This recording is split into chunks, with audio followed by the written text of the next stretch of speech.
Well, good morning once again, my brothers and sisters in Jesus Christ. Welcome to another Living Hope Today study. How thankful I am to God that you are here. And today, we start a new book in the Old Testament, the book of Ruth. And I want to start today with a question. Have you ever had a really bad day? I'm not talking about, you burnt your toast or your car wouldn't start or something like that. I'm talking about a day where the circumstances of your life changed so drastically that you thought God had abandoned you. Maybe God was judging you. Maybe life as you know it is over. Have you ever had a day where you just thought, my whole life has crumbled before my eyes?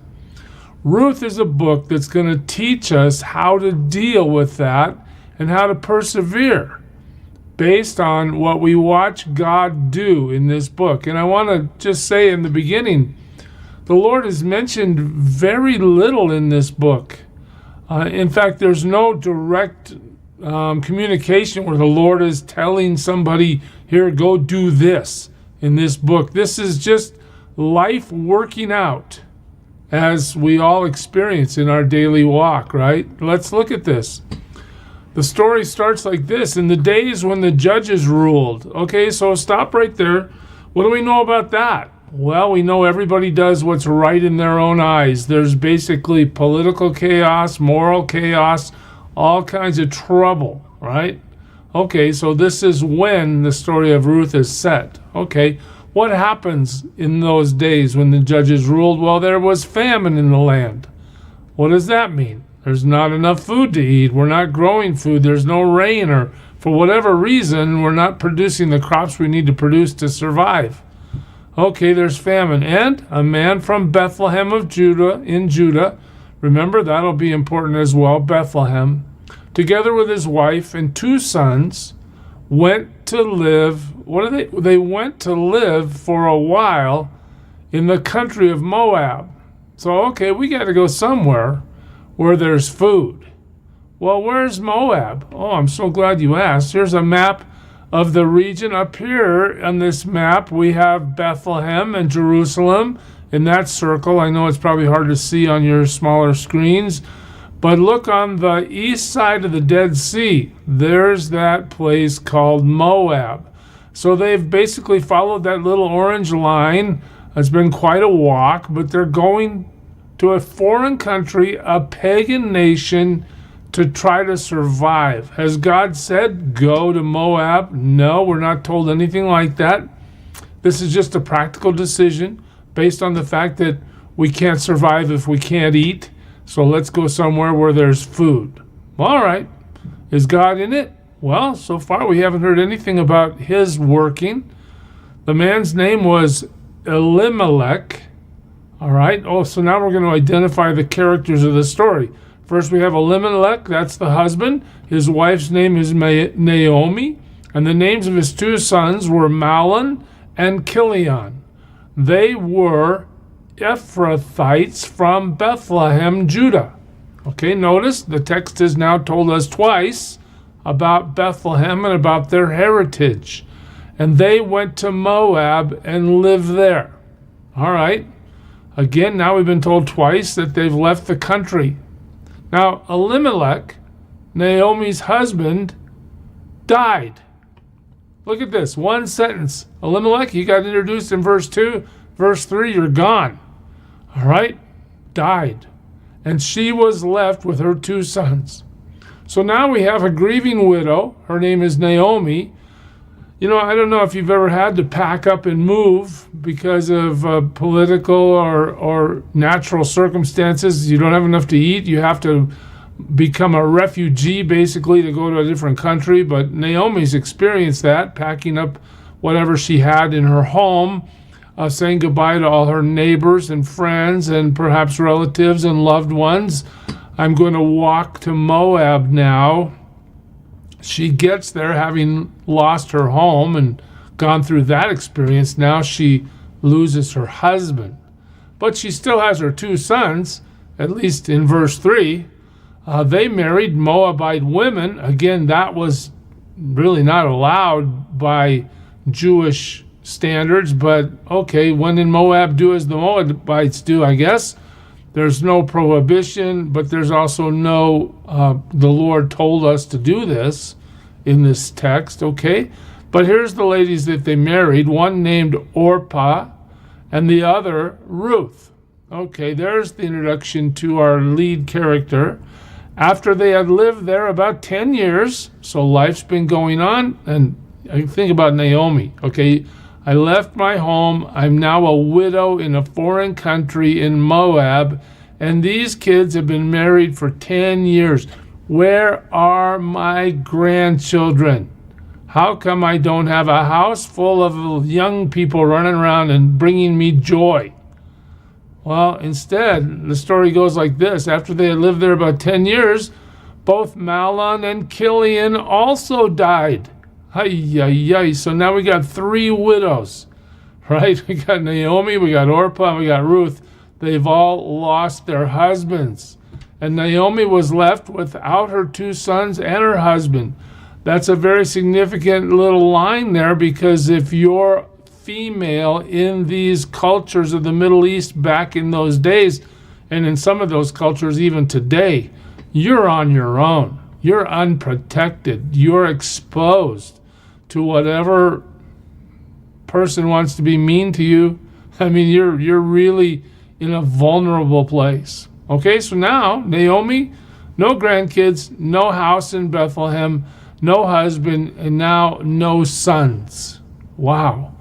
When she heard in Moab that the Lord had come to the aid of his people by providing food for them, Naomi and her daughters-in-law prepared to return home from there.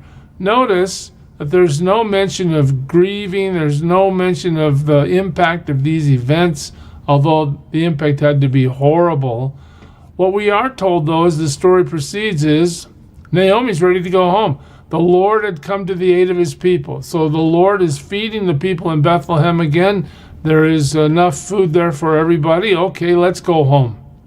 Well, with her 2 daughters-in-law, she left the place where she had been living, and she set out on the road that would take them back to the land of Judah. So let's go. We're going home. Of course, it's not home to Orpah and Ruth, right? They're Moabite women. Well, when Naomi said to her 2 daughters-in-law, "Go back, each of you, to your mother's home. May the Lord show kindness to you as you have shown to your dead and to me. You guys have been great to me. I don't know why you need to follow me to Bethlehem, really. Your life is here. Your culture is here. Your friends, your families, they're all here. Why don't you just stay? You don't have to come with me." In fact, then in verse 9, she says, "May the Lord grant that each of you will find rest in the home of another husband." You guys are still young enough. You could get married. All right, I'm praying that you can resume life even though we've all experienced this tragedy of our husbands dying. And then she kissed them, and they wept aloud. So here we have 3 weeping widows in verse 9, and said to her, "We'll go back with your people. We'll go back with you to your people. We're going to go with you, Naomi. You don't have to go by yourself." But Naomi said, "No, wait, no, return home. Don't stay with me. You see the tragedy that follows me around. So far I've been in a famine. I've lost my husband. I've lost my 2 sons. I've lost everything. I've lost everything. And now I'm ready to lose you guys. You guys can go back and live your life. You don't need me. Just go. Return home, my daughters. Why would you come with me? Am I going to have any more sons that could become your husbands? Like, I'm not going to provide a husband for you. And oh, by the way, when we get back to Bethlehem, you know, you guys are from Moab, right? It's unlikely that any Jewish mother is going to let her son marry you, right? So in other words, you're committing yourselves to be widows with me until we all die. Return home, my daughters. I am too old to have another husband, and even if I thought there was still hope for me, even if I had a husband tonight and then gave birth to sons, would you wait until they grew up? Would you remain unmarried for them? No, my daughters. It is more bitter for me than for you, because the Lord's hand has gone out against me. What does Naomi conclude by all this tragedy she suffered? I must be under some kind of curse from God. He's against me for some reason. All my friends, they have their husbands, their pantries are full, they have their kids and their grandkids. And what do I have? I have tragedy. I have sadness. I have no more family. I've lost my husband. I've lost my sons. I don't know why God's mad at me, but he's really attacked me. My life has been torn apart. Have you ever felt like that? Well, one of the lessons in this book is to see what God is doing in the midst of all this tragedy. He hasn't abandoned her at all, but we'll have to wait to see that.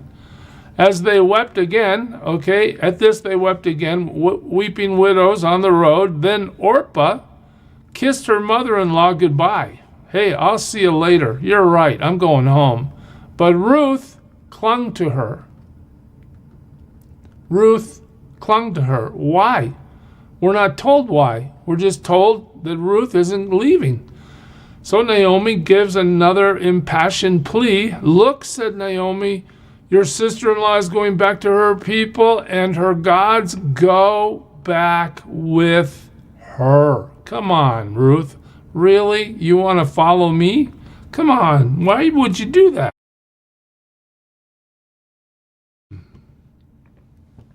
Well, listen to this. This is one of the key verses in the whole book. Don't urge me to leave you or to turn back from you. Where you go, I will go. And where you stay, I will stay. Your people will be my people, and your God, my God. I am with you, Naomi. I am not leaving you. Is this just loyalty? Well, it is loyalty. It might also be conversion. Maybe in the process of all these things, Ruth has understood that the Moabite pagan gods are nothing and that the God of Israel is God. For whatever reason, God has put it in her heart to stay with Naomi. Your God will be my God. Where you die, I'll die, and there I'll be buried. May the Lord deal with me, be it ever so severely, if anything but death separates you and me. Hey, that's incredible, isn't it? Ruth is saying, I will not leave you, Naomi. And when Naomi realized that Ruth was determined to go with her, she stopped urging her. All right, if that's your choice, let's go. All right, off they go to walk to Bethlehem. So the two women went on until they came to Bethlehem, and when they arrived in Bethlehem, the whole town was stirred because of them, and the women exclaimed, can this be Naomi? They recognize her, but listen to her response. Don't call me Naomi, she told them. Call me Mara, because the Almighty has made my life very bitter. Guess what Mara means? Bitter. Poor Naomi. She can't see any logic behind what's happened to her. She doesn't see the hand of God. She just firmly believes that God could have made her life good, but nothing but sorrow, nothing but tragedy has befallen her. And I'm not happy. I'm bitter. I'm not going to get over it. It's too much for me. I'm back as a widow and as a mother with no sons. I have Ruth here with me. She stayed, but my life has been so drastically and tragically changed that I don't know. Where's God in all this? What's happening? I thought he was supposed to help me in my life and give me a good life. Look what's happened. Well, that's where chapter 1 takes us. Here it kind of sums it up. I went away full, but the Lord has brought me back empty. Why call me Naomi? The Lord has afflicted me. See this attitude she has? The Lord has afflicted me. The Almighty has brought misfortune upon me. God has attacked me. I don't know why, but he has. So Naomi returned from Moab, accompanied by Ruth the Moabitess, her daughter-in-law, arriving in Bethlehem as the barley harvest was beginning. That's the end of chapter 1. Tragedy, weeping widows, loss, despair, bitterness. What a tragic opening to a story. But as we know, God doesn't have to necessarily declare himself to still be moving behind the scenes. He manipulates circumstances in life for his purpose, not necessarily for our pleasure. And he's got an incredible purpose for all the tragedy that's befallen these ladies in chapter 1. We'll pick it up there next time. God bless you, church. Serve him well. Who is it who for his glory, the first, the last, the future, the past, he is God.